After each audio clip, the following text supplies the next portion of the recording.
Why is the Gdynia UFO incident considered to be the Polish Roswell? In 1959, a mysterious event in Gdynia, Poland became a cornerstone of Polish UFOology.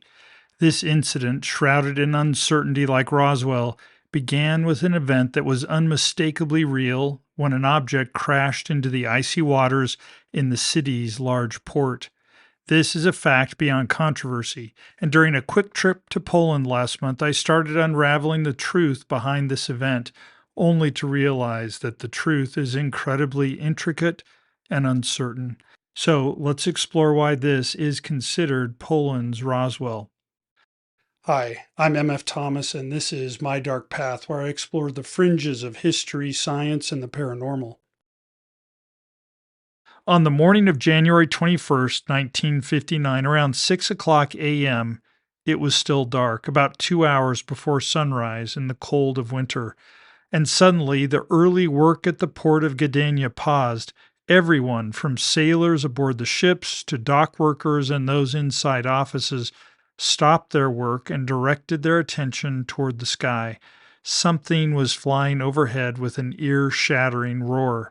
At this time, Gdynia was a relatively young city on the Baltic Sea and buzzed with activity despite the oppressive communist system.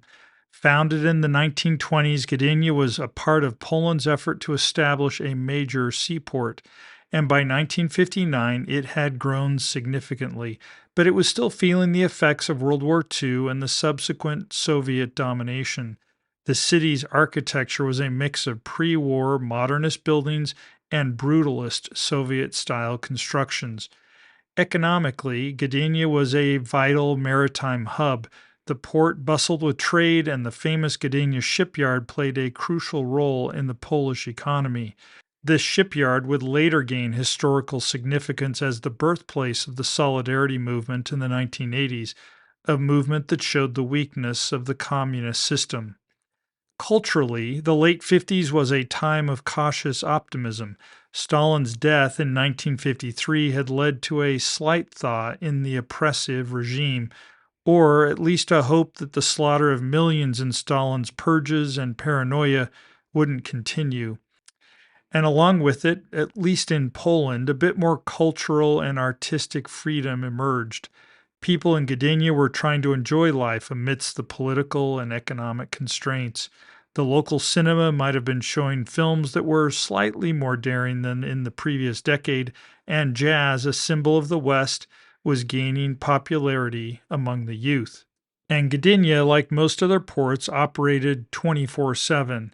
And so, even at 6 a.m., sailors and port staff were hard at work, and the object that passed overhead and its accompanying roar was witnessed by dozens. Among them were port workers Jan Rosinski and Tadeusz Mikuski. They described the sound as a distinct grating noise reminiscent of metal grinding against metal. Simultaneously, Jan Block, a crew member on a ship, watched the flying object change direction before crashing into the water. The impact of the object on the water was followed by a massive water geyser. The newspaper reported that Block said, quote, "I worked on the unloading of the Dąbrowski steamer. I bent down to put the crane slings into the hold, and when I straightened up, a dazzling red light hit my eyes. A huge object that flew almost over my head was more of a pink color, and behind it stretched a short trail of fire shaped like a broom." End quote.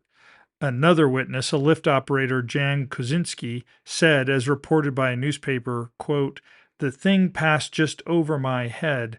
It was big, sort of pinkish in color, with a broad but not too long fiery tail. Before I stood back, that weird thing disappeared into the water." End quote. Additional eyewitness accounts likened the mysterious object to different shapes, ranging from a conical form to something resembling a flaming barrel. Stanislaw Kotoszewski, another lift operator at the scene, noted that the object's crash into the sea left the water to churn and boil for some time. Witnesses outside the port also reported seeing the object, sharing their sightings with the local newspaper. In the town of Orlov, about 230 miles southeast of Gdynia, a man, Mr. Sobrask, was outside early that morning. He saw an object in the sky and described it as, quote, something like the moon in a bright halo, rushing low over the earth in the direction of Gdynia, end quote. And in the city of Gdynia, a couple, quote, saw a flying saucer of circular shape in the northwestern portion of the sky. It was an orange color with pinkish borders, and after a while it disappeared behind local buildings, end quote. So it's quite clear that something flew and crashed into the water in the port of Gdynia. So what came next? Three types of sources document the Gdynia crash. The most significant of these comprises press reports and eyewitness accounts, which stand as the only tangible evidence in this mystery. The second, more questionable sources include speculative information from international publications, and the third source springs from modern folklore. And so it's from the second and third types of sources that the term Polish Roswell emerges. This legend is fueled by hearsay and sightings attributed to various individuals, but who are always unnamed and anonymous, contributing to the enigma surrounding this event. And while the events of the crash were dramatic to the eyewitnesses, there was no damage to the port nor the ships docked there. And therefore, the national and city governments had little motivation to investigate, leaving further examination of the events to scientific experts and the media. Even the mention of UFOs was an unofficial career killer in the communist East at this time. And so, even if there were interest, a stalwart party member would deliberately find a way not to investigate anything with an otherworldly taint. And so, at the behest of the newspaper and with the support of port authorities, a comprehensive search was launched to locate and retrieve the crashed object from the Gdynia harbor, again with the expectation that it was a meteorite. The first search involved Bogdan Karczewski, the Gdynia Underwater Works Center, Franciszek Bolufazek from the tugboat Tumak, and a Polish Navy dive team. Despite their dedicated efforts, the search was unproductive at first, and days later the newspaper reported that the divers had finally discovered something at the seabed. The newspaper teased readers with hints about this enigmatic find, sparking curiosity, but they didn't disclose the specifics. Then, in a later issue, the newspaper reported that the team had retrieved a distorted, scorched metal fragment from the harbor, and it was sent to the Gdynia Polytechnic Institute for analysis. Now, it's not said how long the Institute examined the object, but they soon released the results. The report described that the object was old and therefore unrelated to the incident, and then the newspaper stopped all reporting. Now, whether this was because there was nothing else to report or it was an intentional suppression of new information, again, we'll likely never know. And as we do know from our other investigation of Soviet era UFOs, the USSR essentially outlawed public and private discussion of them until the 1980s. But even without the recovery of the object, a meteorite was the conventional explanation for the Gdynia incident. At the time, members of the Department of Geology and the Earth Museum at the Polish Academy of Sciences showed a strong interest in the events of January 21st and in recovering the object. The Academy even put forward a substantial reward for its recovery as the first recovery effort had failed. And reportedly, the university made 2 additional efforts to find the object. The second and the most comprehensive expedition to date started a year later in 1960 and was spearheaded by Dr. Jerzy Porowinski. Despite employing extensive measures like long hooks and high-powered pumps, the expedition failed to uncover a meteorite, rocket, or any other object. And Dr. Porowinski theorized that the object was likely an iron meteorite. However, he also noted that if a meteorite was as large as had been described by the eyewitnesses, It would have resulted in significant destruction of the surrounding area, and direct witnesses would have suffered injuries or death from the shock wave and flying debris. Also, nearby ships and port buildings would have sustained considerable damage, and so the lack of damage and injuries cast some doubt on the theory that it was a large meteorite. Still, decades later, it remains the most likely scientific explanation. In 1999, Andres Pilsky, an expert in meteorites, posited that the event must have been the result of an iron meteorite, and perhaps explaining why nothing had yet been found, he stated that the meteorite would have embedded itself so deeply in the muddy depths of the basin that it would likely never be found. A second explanation of the event is that the object was the remnant of either a Soviet rocket launch or a failed Soviet or US satellite. And so let's look at both of these topics independently. By 1959, Sputnik 1 had just been placed in orbit by the Soviets less than 2 years earlier in 1957, and the US had launched its first satellite in 1958. And so, as of January 1959, there were only two satellites in orbit, at least officially. Now, as a note, in May 2023, there were over 7,560 satellites in orbit. So, just 65 years ago, there were almost no satellites orbiting the Earth. Now, of course, the number two is the official number, and it's possible that there were secret launches on both the Soviet and American sides. And the Soviets were very active with launches at this time, and it's possible, but not likely, that it could have been a failed launch. Now, it's also possible that the object was a part of a Soviet rocket. I've tried to find information about the patterns of Soviet rockets that had been launched from Kasputin Yar and Baikonur. These were the two most active launch sites in the USSR in 1959. And unfortunately, I've found nothing to indicate that the object was a part of a rocket. Now, it's also been hypothesized that it was a part of the American SCORE project. SCORE, all caps, is a acronym for Signal Communication by Orbiting Relay Equipment. Launched on December 18, 1958, SCORE was the world's first communications satellite. It was a project primarily managed by the U.S. Air Force, which underscores its military aspects, but let me break it down for you. SCORE's primary function was to demonstrate the feasibility of transmitting messages via a satellite in orbit. This was a big deal because before SCORE, long-distance communication was limited to undersea cables and radio waves bouncing off the ionosphere. SCORE's success would have both commercial and military implications, and SCORE famously broadcast a pre-recorded Christmas message from President Dwight D. Eisenhower. This was the first time a voice transmission was relayed from space, and it served as a powerful demonstration of the satellite's capabilities. It wasn't a satellite in the modern sense, but more of a test platform. It carried a tape recorder that could store and forward voice messages, and it only operated for about 12 days before its batteries died. So, among the possible explanations, again, the meteorite seems to be the most viable. But beyond the well-documented events of the day and the more reasonable explanations, several other stories have emerged around the Gdynia event that are worth sharing. Whether any of them may be true or not, well, the existence of these stories makes it clear why Gdynia is, in fact, Poland's Roswell.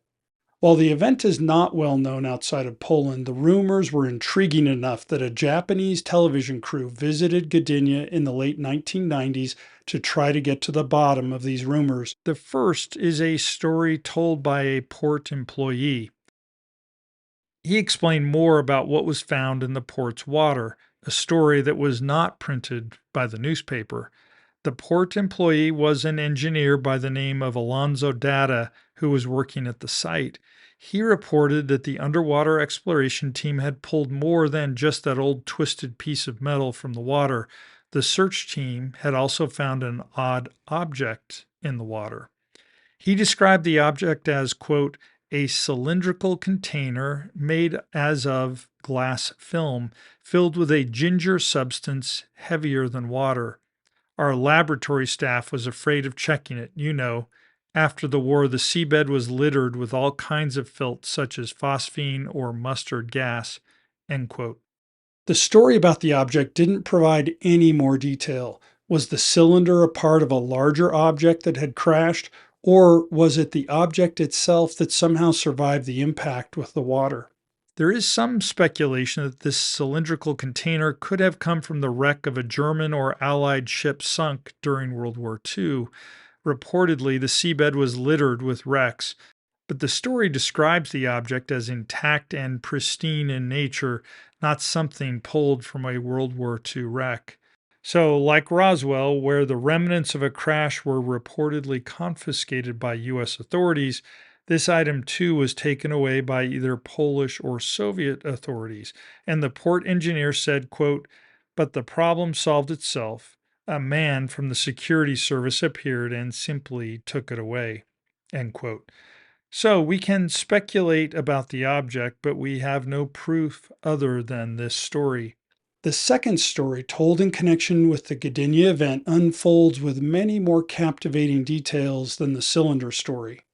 Reportedly, a day or so after the object's crash into the sea, two soldiers were conducting a normal patrol of the coast, and they reportedly encountered a male figure on the beach. The man was exhibiting bizarre behavior and was dressed in something like a diver's suit. Other stories expand on this odd encounter, stating that the soldiers found the man to be severely burned and struggling to walk.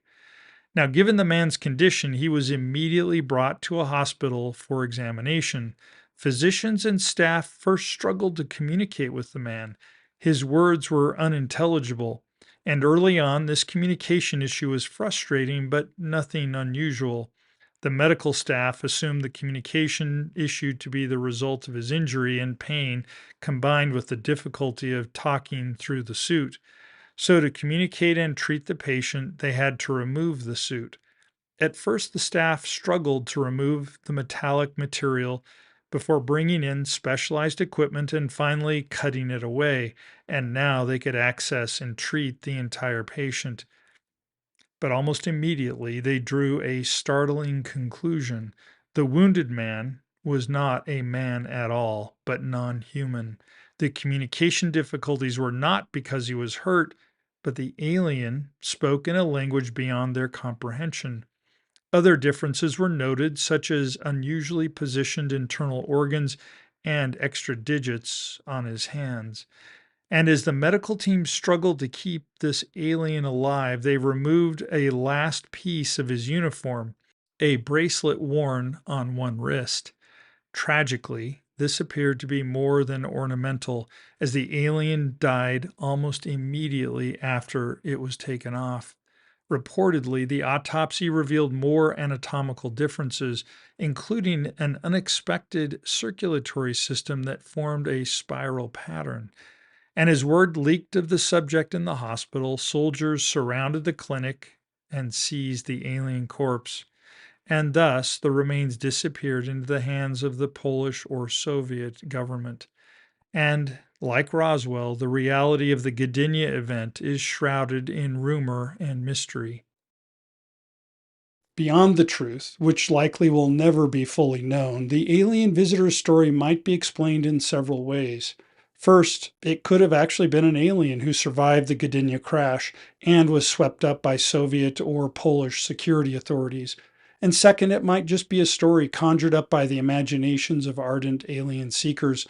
In the book UFOs over Poland, the author claims that this legend can be traced back to Arthur Shuttlewood's 1978 book, The Flying Saucer. And third, it might have been information placed by either the Soviet or US governments to make the crash of sensitive military equipment like the US Score project a joke in the eyes of the Polish public and discouraging any further serious investigation.